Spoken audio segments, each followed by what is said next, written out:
बहुत समय पहले की बात है। हिमालय की तलहटी में बसा एक समृद्ध राज्य था, अमरगढ़। वहां के राजा का नाम था अर्जुन देव, जो अपनी वीरता और न्यायप्रियता के लिए दूर दूर तक प्रसिद्ध थे। उनकी रानी मृणालिनी न केवल सुंदर थीं, बल्कि अत्यंत बुद्धिमान भी थीं। दोनों पति पत्नी प्रजा की भलाई में हर पल लगे रहते थे, इसलिए अमरगढ़ खुशहाल और समृद्ध माना जाता था। लेकिन सुख का सूरज कब ढल जाए, कोई नहीं जानता।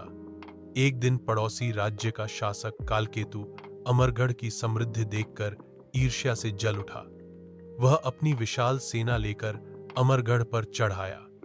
उसकी सेना संख्या में बहुत बड़ी थी और उसके सैनिक क्रूर व निर्दयी थे।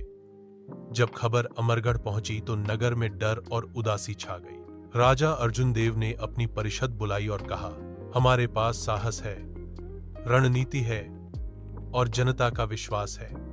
संख्याबल भले ही कम हो, लेकिन मनोबल ऊंचा हो तो विजय निश्चित है।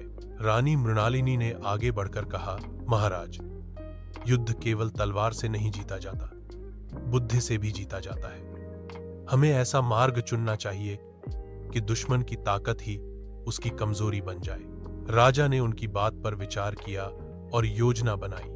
अमरगढ़ की सेना को 3 भागों में बांटा गया। एक भाग किले की दीवारों की रक्षा करता, दूसरा भाग सामने से युद्ध करता और तीसरा भाग, जिसे केवल राजा और रानी जानते थे, गुप्त सुरंगों से निकलकर दुश्मन की सेना के पीछे पहुंचता। युद्ध का दिन आया। भयंकर नगाड़ों की गूंज के बीच दोनों सेनाएं आमने सामने आ खड़ी हुईं। दुश्मन ने भारी हथियारों से हमला किया। अमरगढ़ की सेना संख्या में कम थी, लेकिन राजा की वीरता देखकर सब में नया उत्साह भर गया। उन्होंने अपने घोड़े पर सवार होकर दुश्मन की पंक्तियों को चीर दिया।